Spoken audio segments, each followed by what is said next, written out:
வாக்காள பெருமக்களை எல்லோரும் கூட ஒரு பெரிய அரசியல் மாற்றம் நடக்க வேண்டும். சைதாப்பேட்டையில் இதற்கு முன்பு 2006 11 2011 16 வரை எங்களுடைய சட்டமன்ற உறுப்பினராக இருந்து திறமையாக பணி செய்து நம்முடைய அன்பையெல்லாம் பெற்றக்கூடிய அண்ணன் செந்தமிழன் அவர்கள் அண்ணா மக்கள் முன்னேற்றம் சார்பாக குற்றத்திற்கு போட்டியிட்டுக் கொண்டிருக்கின்றார். இதற்கு முன்பு நம்முடைய ஆட்சியாளரும் கூட சிறிது காலம் பொறுப்பேற்ற பெருமை அண்ணன் செந்தமிழன் அவர்களுக்கு. அறிஞர்களே எளிமையான ஒரு மனிதர், நல்ல ஒரு பண்பாளர், குறிப்பிட்ட குடும்பத்தை ஏதேனும் வரக்கூடிய ஒரு மனிதர், அறிஞர் டிடிவி தினகரன் நம்முடைய முழு அன்பையும் பெற்றிருக்கிற ஒரு அற்புதமான வேட்பாளர் முன்னாள் இருந்து கொண்டிருக்கின்றார்கள். என்று சொன்னார்கள். அறிஞர் சொன்னங்களே, இன்றைக்கு தமிழ்நாடு முழுவதும் நம்முடைய தாய்மார்கள் நம்முடைய சகோதரர்கள் கேட்கிற ஒரே ஒரு கேள்வி, யார் அந்த சார்? இந்த ஒரே கேள்விதான் தமிழ்நாடு முழுவதும் கேட்கிறாங்க. இன்னைக்கு எனக்கு தெரியும், இந்த திராவிட முன்னேற்ற கழகத்தினுடைய இன்னைக்கு சட்டமன்ற உறுப்பினராக இருப்பவர், அமைச்சராக இருப்பவர், 2026 தேர்தலுக்கு திராவிட முன்னேற்ற கழகத்தினுடைய வேட்பாளராக இருக்கக்கூடிய அண்ணன் மா. சுப்பிரமணியம் அவர்கள் இந்த தேர்தல் தோற்ற பிறகு யார் என்ற சார் என்பதற்கு பதில் சொன்னார் என்று எனக்கு தெரியும். அருமையிலே நாம் மிக நன்றாக புரிந்து கொள்ள வேண்டும். எனக்கு தமிழகத்துல அண்ணன் மாசு அவர்களுடைய சாதனை என்ன? உதயநிதி ஸ்டாலின் பிறந்த நாள ஒரு வருஷம் ஃபுல்லா கொண்டாடுவார். பிறந்த நாள் ஆரம்பிச்சு ஒரு வருஷம் முடிகிற வரை கொண்டாடிக்கிட்டே இருப்பார். கோலப்போக்கு நடத்துவாரு. அதுக்கப்புறம் அடுத்த வருஷம் உதயநிதி ஸ்டாலின் பிறந்த நாளை மறுபடியும் ஆரம்பிச்சு கொண்டாடுவார். இடையில கொஞ்சம் நேரம் இருந்தா ரன்னிங் போவார். அரசு மருத்துவமனையின் பக்கம் ஒரு போனதை நான் பார்த்ததே கிடையாது. நம்முடைய ஏழை மக்கள் எல்லாம் அரசு மருத்துவமனையை நம்பி நல்ல தரமான சிகிச்சை கிடைக்கும் என்று பேசுகிறார்கள். அங்கெல்லாம் எந்தவித அடிப்படை கட்டமைப்பும் வசதியும் செய்வதாக நான் பார்த்ததே கிடையாது. இதற்கு முன்பு சென்னை மேயராக இருந்தப்ப வேறு ஒருவருக்கு இடஒதுக்கீடு செய்யப்பட்ட இடத்த போலி ஆவணங்கள் மூலமாக தன்னுடைய மனைவி பேருக்கு மாற்றிய வழக்கு இந்த நீதிமன்றத்தில் ஆமை வேகத்தில் அந்த வழக்கு நடந்துகிட்டே இருக்கு. மாசவர்கள் இன்னும் பல சாதனைகள் பார்த்தீங்கன்னா, சென்னையில் இருக்கக்கூடிய குற்றவாளிகள் வச்சு கூப்பிட்டு போட்டோ எடுத்துக்குவார். அவங்களோட தான் பழகுவார். அது மட்டும் இல்ல, ஏதாவது நியாயமான காரணத்திற்கு போய் ஒரு உதவி கேட்டாலும் கூட ஒரு மிரட்டக்கூடிய தோல்வியில மட்டும்தான் அவர் பேசுவார். அருமை சொன்னீங்களே நாம் மிக தெளிவாக தெரிந்து கொள்ள வேண்டும். மாசு அவருடைய காலம், இந்த 5 ஆண்டு காலம் சுகாதாரத்துறை அமைச்சர் என்பது தமிழகத்தினுடைய இருண்ட காலம் என்பது நம்ம எல்லோருக்குமே தெரியும். அரசு மருத்துவமனை அவலத்தை நாம பார்த்திருக்கிறோம். ஃபுட்பால் ஆடக்கூடிய சகோதரி பிரியா அவருடைய கால் வெட்டப்பட்டு அரசு மருத்துவமனை வெளியே வந்தாங்க. அதை பார்த்தோம். அரசு மருத்துவமனை இன்னும் பல இடத்துல டாக்டரேட்டை வச்சு சர்ஜரி பண்றதை பார்த்திருக்கிறோம். செவிலியர்கள் தமிழகத்தில் தொடர்ந்து சென்னையில போராட்டம் நடத்தக்கூடியதை நாம் பார்த்திருக்கின்றோம்.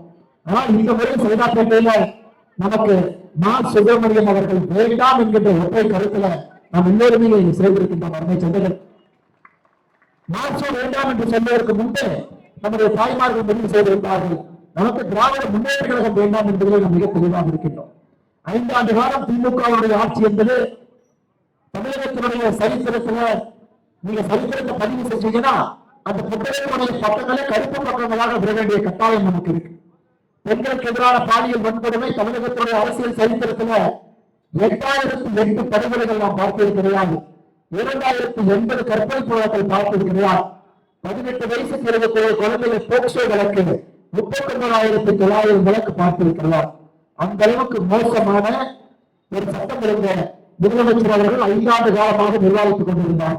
ஆட்சி அவர்களும் சொன்னார், இரும்பு கையில இரும்பு கரத்துல எல்லோரையும் கட்டுப்படுத்துவேன் என்று சொன்னார்.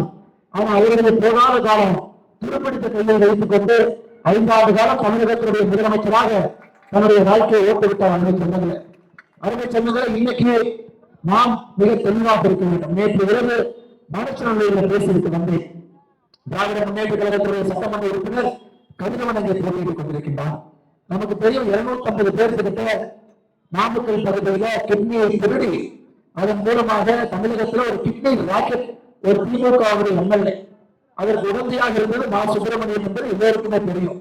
பத்திரிகை கேள்வி வைக்கும்போது மாசு என்ன சொல்லுவாருன்னா, அதை கிட்னி திருட்டு என்று சொல்லாதீர்கள், கிட்னி முறைகள் என்று சொல்லுங்கள். இந்த மாதிரி ஒரு மோசமான ஒரு அமைச்சரை கைலாட்டத்துக்கு எதுவுமே செய்யாத ஒரு சட்டமன்ற உறுப்பினரை 5 ஆண்டு காலமாக பார்த்துவிட்டு இந்த முறை மாற்றம் வேண்டும்.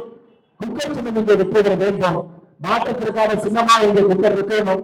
குக்கர் சின்னம் இங்கே வெற்றி பெற்றால் மட்டும்தான் மே 4ஆம் தேதிக்கு பிறகு தமிழகத்தினுடைய முதலமைச்சராக அண்ணன் எடப்பாடி பழனிசாமி அவர்கள் 4ஆம் தேதிக்கு பிறகு அவர் பொறுப்பேற்க முடியும் என்பது நமக்கு தெரியும். அருமை சொந்தங்கள், அதனால பிரச்சாரம் எல்லாம் முடிந்தது.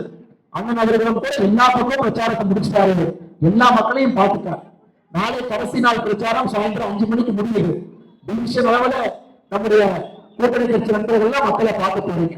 பிரச்சாரம் முடிவுக்கு வரும் தருவாயிலே நாம் பேசிக் கொண்டிருக்கின்றோம். தமிழகத்துல ஒரு ஆட்சி மாற்றத்தினுடைய அவசியத்தை நாம் உணர்ந்து கொள்ள வேண்டும். ஒரு பாதுகாப்பான மகளிருக்கு, தாய்மார்களுக்கு, காவல்துறையில் இருக்கக்கூடிய பெண் காவலர்களுக்கு பாதுகாப்பு கொடுக்க வேண்டும் என்றால் திமுக வெளியே போனாதான் காவல்துறையில் இருக்கக்கூடிய ஊழியர்களுக்கே நாம் பாதுகாப்பு கொடுக்க முடியும். போலீஸ் கான்ஸ்டபிளுக்கு பெண்ணாக இருக்கக்கூடியவர்கள் நாம் பாதுகாப்பு கொடுக்கும். இப்பதான் கோயம்புத்தூர் கோயம்புத்தூர்ல ஒரு பட்டாளியன்ல ஒரு பெண் காவலரை போய் எஸ்பி மேல கம்ப்ளைண்ட் கொடுத்து பாலியல் வன்கொடுமை வழக்கில் எஸ்பி கைது செய்யப்பட்டிருக்கின்றார். சென்னையில மட்டும் எத்தனை இடத்துல பெண் காவலர்களை திராவிட முன்னேற்ற கழகத்தினுடைய தொண்டர்கள் தவறாக நடந்து கொண்டிருக்கின்றார்கள் என்ற பட்டியலே நான் எழுந்திருக்கின்றேன். சொன்னங்களை இங்க வந்து பாருங்க, சென்னையில மட்டுமே கடந்த 5 ஆண்டுகள்ல ராமாபுரத்துல பெண் காவலருக்கு பாலியல் தொல்லை கொடுத்து திமுக நிர்வாகி கண்ணன் பெண் காவலரை பாலியல் சீண்டல் செய்து 129வது வட்ட திமுக இளைஞர் நிர்வாகி பிரவீன் மற்றும் ஏகாபுரம் கைது செய்யப்பட்டிருக்கின்றார்கள். இந்த மாதிரி நாம் படிச்சுட்டே போலாம். ஐயா, எனக்கு தமிழகத்தை குறிப்பாக சென்னை எப்படி இருக்குன்னு பாருங்க. இதற்கு போன்று அனைத்து அண்ணா திராவிட முன்னேற்ற கழகத்துடைய ஆட்சி இருந்த பொழுது சுத்தமான நகரத்துல இந்தியாவில 13, 15, 17 அந்த மாதிரி இருக்கும். கடந்த ஆண்டு வந்த மத்திய அரசுடைய குறியீடை பார்த்தீங்கன்னா இந்தியாவில 40 நகரங்கள் 10 லட்சம் பேரை தாண்டி 40 நகரங்கள் இருக்கு. முஸ்லிம் குடியினர் 40க்கு 40. கடைசி இடத்துல மதுரை, 40ல 38 சென்னை. குப்பை நீராக ஒரு தலைநகரத்தை மாற்றிய பெருமை திராவிட முன்னேற்ற கழகத்தை சாரம் சொன்னது. மத்திய அரசு பாரத பிரதமர் ஐயா மோடி அவர்கள் அத்தனை நிதிகளை சென்னைக்கு கொட்டி கொடுக்கிறார். எங்கேயுமே இல்லை என்று சொல்லவில்லை. அதை மட்டும் நான் படிக்கிறேன். சென்னைக்கு மட்டுமே சென்னை துறைமுகம் மதுரவாய் உயர்மட்ட விரைவுச்சாலை 5855 கோடி, சென்னை விமான நிலைய மேம்பாடு 3727 கோடி, சென்னை பெங்களூரு அதிவிரைவு சாலை 17000 கோடி, மகாபலிபுரம் முதல் புதுச்சேரி வரை 4 வழிச்சாலை 2100 கோடி, 2ஆம் கட்ட சென்னை மெட்ரோ திட்டம் 41000 கோடி, சென்னை கடற்கரை சென்னை எழும்பூர் 4வது ரயில் பாதை 272 கோடி, எண்ணூர் காமராஜர் துறைமுக விரிவாக்க திட்டம் 1200 கோடி, ஸ்மார்ட் சிட்டி 1490 கோடி, அமிர்த் திட்டம் 3864 கோடி. படிச்சுட்டே போவாங்க. இத்தனை பணத்தை கொடுத்தும் கூட சென்னையில் ஏதாச்சும் வேலை நடக்குதுன்னு நீங்க நினைக்கிறீங்களா? வேலை நடந்தது நினைக்கிறீங்களா? எந்த வேலையும் நடக்கல. ஐயா, நான் சொன்னதெல்லாம் நீங்க கூட்டி எண்ணி பாருங்க. எங்க போனாலும் டிராபிக் ஜாம், எங்க போனாலும் ஏதோ ஒண்ணு உடைக்கிறாங்க, ஏதோ ஒண்ணு கட்டுறாங்க, ஏதோ ஒண்ணு பிரிக்கிறாங்க. எதுக்கு பிரிக்கிறாங்க நமக்கு தெரியாது. சென்னை முழுவதுமே குப்பை மாநகராட்சியாக சென்னை மாநகராட்சி மாற்றி வச்சிருக்கிறாங்க. சென்னை மேயருக்கு சேகர் பாபு பக்கமே வணக்கம் போடுறதும் உதயநிதி ஸ்டாலின் வரும்போது வணக்கம் போடுறதுக்கு மட்டும்தான் சென்னை மேயருடைய முதல் வேலை. மக்கள் பிரச்சனையை பார்த்து தீர்ப்பு சுத்தமான குடிநீர் கொடுப்பதெல்லாம் சென்னை மாநகராட்சியுடைய வேலை இல்லை என்பதை அந்த மேயர் தெளிவாக இருக்கிறார். இதை பிரச்சாரம் நடத்திட்டு இல்லையா? சென்னையில் இருக்கக்கூடிய அமைச்சர்கள் எல்லோரும் தோற்கடிக்கப்பட வேண்டும். மோசமான ஆட்சி. உதாரணத்துக்கு இங்கே மா சுப்பிரமணியத்தை தோற்கடிச்சீங்கன்னா துறைமுகத்தில் சேகர் பாபுவை தோற்கடிக்கணும். இன்னைக்கு கமலஹாசனை களத்துக்கு வந்திருக்காரு. களத்துக்கு வந்து அண்ணன் கமலஹாசன் அவர்கள் பேசுகின்றார். ராஜராஜ சோழனை விட அதிக குடும்பத்துக்கு வேலை பண்ணிருக்காங்கன்னா சேகர் பாபு பண்ணிருக்காங்க. அதனால சொல்லும்போது தஞ்சாவூர் விரும்பு, தஞ்சாவூர் மண்ணில் ராஜராஜ சோழன் இருக்கக்கூடிய பெருமை உங்களுக்கு தெரியும். அதனால கமலஹாசன் ஐயா வாகன காசுக்கு மேல குழுவாடிங்க, போதும், முடியல. ராஜ்யசபா எம்பி வாங்கியாச்சு. தேர்தலுக்கு வந்து ஒவ்வொரு அமைச்சருக்கும் நீங்கள் பேசிய தரத்தை காட்டிக் கொள்ள வேண்டிய அவசியம் உங்களுக்கு இல்லை. அதனால சென்னையில் இருக்கக்கூடிய எல்லோரையுமே தேர்ந்தெடுக்க வேண்டும். உதயநிதி ஸ்டாலின் வெளியே போய் பிரச்சாரம் பண்றாரு. திருச்சி திருவனந்தபுரம்ல நான் தோத்தாலும் பரவாயில்ல, அன்பில் மகேஷ் புரியாமலை ஜெயிக்குவீங்க. இதே உதயநிதி ஸ்டாலின் மன்னார்குடி போய் பிரச்சாரம் பண்ற, நான் தோத்தாலும் பரவாயில்ல, டிஆர்பி ராஜாவை ஜெயிக்குவீங்க. ஆனா சென்னை மக்கள் எல்லாம் முடிவு செய்து விட்டார்கள். நீ அடுத்தவருக்கு என்ன பிரச்சாரம் பண்றது? ஜெயிப்பாத்துல ஒன்றையும் போட்டு நிற்போம் என்று நம்முடைய சென்னையில் இருக்கக்கூடிய எல்லா சொந்தங்களும் கூட தெளிவாக இருக்கிறார். ஐயா, அரசியல் மாற்றம், சென்னையினுடைய பரிமாண வளர்ச்சி எல்லாம் மாற வேண்டும் என்றால் திமுகவை எங்கேயும் கூட நீங்கள் விடக்கூடாது என்று இந்த நேரத்தில் அன்போடு கேட்டுக் கொள்கின்றேன். அதே நேரத்தில் காலையிலிருந்து சுத்தரிக்கின்ற வெயிலை பொருட்படுத்தாமல் எல்லோரும் மிக பொறுமையாக நின்று கொண்டிருக்கின்றனர். நாங்கள் 7 மணிக்கு மயிலாப்பூர் மாவட்டத்து ஒரு பகுதியா ஆளுநர் போய் ஒரு பகுதியாக வந்து கொண்டிருக்கின்றோம். டிராபிக் ஜாம்ல வந்துகிட்டே இருக்கிறோம். 3 மணி நேரம் தாமதமாக வந்தது கூட உங்களுடைய அன்பெல்லாம் இங்கு கொடுத்துக் கொண்டிருக்கின்றன. அமைச்சர் கருணாநிதி ஐயா காலத்துல கூவத்தை சுத்தம் பண்ணார். சுத்தம் பண்ணி எதுவும் நடக்கல. இன்னைக்கு ஸ்டாலின் ஐயா காலத்துல அடையாளம் சுத்தம் பண்றார். 1500 கோடி ரூபாய் கடந்த 5 ஆண்டுகள்ல அடையாளை சுத்தம் செய்வதற்காக மட்டும் போட்டிருக்காங்க. ஐயா நீங்கள் நானும் போய் பார்க்க முடியாது. கலைஞர் ஐயா காலத்துல ஒரு பத்திரிகை ஒன்று கேட்டார், ஐயா கூவத்துக்கு இவ்வளவு பணத்தை போட்டிருக்கீங்க, நான் போய் பார்த்துட்டு தம்பி போன முதலை கடிச்சு வச்சிடும், அதனால கூவத்துக்கு எல்லாம் போகாது. அதனால ஆற்றை சுத்தம் பண்றது ஒரு இன்டர்நேஷனல் ஃப்ராட் உங்களுக்கு தெரியும். சிங்கார சென்னை என்று சொன்னார்கள். அதை நம்பி மோடி ஐயாவும் 5000 கோடி ரூபாய் கொடுத்தார். மழைநீர் வடிகாலுக்கு 5000 கோடி ரூபாய் கொடுத்தாங்க. இந்த ஆண்டு மழை இல்லாதனால தப்பிச்சுக்கிட்டோம். அவர் தண்டவாளம் ஏறல. அடுத்த ஆண்டு அண்ணன் எடப்பாடி பழனிசாமி அவர்கள் வந்தவுடன் உடனடியாக நாம் ஆகஸ்ட் செப்டம்பரில் செய்ய வேண்டிய வேலையை மறுபடியும் நம்ம செய்யணும். தாத்தா காலத்துல கருணாநிதி அவர்கள் வேட்டியை மறைச்சு கட்டி தண்ணியில் நடந்து போறார். ஸ்டாலின் காலத்துல வேட்டியை மறைச்சு கட்டி அவரும் நடந்து போறார். அதையெல்லாம் நாம சரி செய்ய வேண்டும் என்றால் இந்த முறை தலைமுறைக்கான வாக்காக, மாற்றத்திற்கான வாக்காக அனைத்து அண்ணா திராவிட முன்னேற்ற கழகம் தலைமையிலான தேசிய ஜனநாயக கூட்டணிக்கு நம்முடைய சைதாப்பேட்டை தொகுதியில குக்கர் சின்னத்திற்கு அண்ணா மக்கள் முன்னேற்ற கழகத்துக்கு நீங்கள் வாக்களிக்க வேண்டும் என்று சொல்லி அவர்கள் சொன்னீங்களே, மிக பெருமையாக இருக்கக்கூடிய பாரதிய ஜனதா கட்சியுடைய தொண்டர்களே, என்னுடைய ஊனோடு உடம்போடு மரம்போடு இதயத்தோடு கலந்திருக்கக்கூடிய பாரதிய ஜனதா கட்சியுடைய தொண்டர்களே, உங்களை நாம் வெற்றியக்கூடிய ஒரே ஒரு வேண்டுகோள் மட்டும்தான். நாம் நம்முடைய கட்சி இருந்தாலும் கூட ஒரு கூட்டணி கட்சி நம்ம எதிரில் நிற்கணும்னா 8 மடங்கு உழைப்பை நாம் கொடுக்க வேண்டும். அது கூட்டணியினுடைய பரமோ. அதனால எல்லா வாக்கையும் கூட சிதறான குக்கர் சின்னத்திற்கு அடுத்த 2 நாட்களும் கடுமையாக உழைத்து நீங்கள் அந்த வாக்கை கொண்டு வர வேண்டும் என்று அன்போடு கேட்டுக் கொள்கிறேன். அதே நேரத்தில் அனைத்து அண்ணா திராவிட முன்னேற்ற கழகத்தினுடைய தலைவர்கள், தொண்டர்கள், பகுதி கழகத்தினுடைய செயலாளர்கள் எல்லோருக்கும் நன்றிகள், அந்த வாழ்த்துக்களை வணக்கங்களை தெரிவித்துக் கொள்கிறேன். பாட்டாளி மக்கள் கட்சியினுடைய அன்பு தொண்டர்கள் இங்கு வந்திருக்கின்றார்கள். அவர்களுக்கும் என்னுடைய விசாரணை வாழ்த்து. தண்ணி இருக்கு, நீ குடிங்க. தண்ணி இருக்கு. வாழ்த்துக்கு நன்றிங்க, அன்புக்கு நன்றிங்க. நான் யோசிக்கிறவா நீ குடிங்க தண்ணி. வாழ்த்துக்களை வணக்கங்களை தெரிவித்துக் கொள்கின்றேன். அதே போல புரட்சி பாரதம் கட்சியினுடைய அன்பு தலைவர்கள் தொண்டர்கள் இருக்கின்றார்கள்.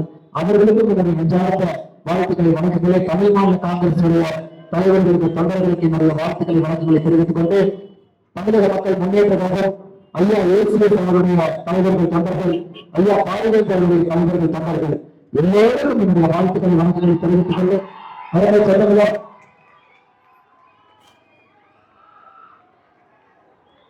ஐயா இதை நான் தான் எடுத்துட்டு வந்தேன். ஐயா நான் தான் எடுத்துட்டு வந்தேன். ஒரு காட்ட வேண்டும்.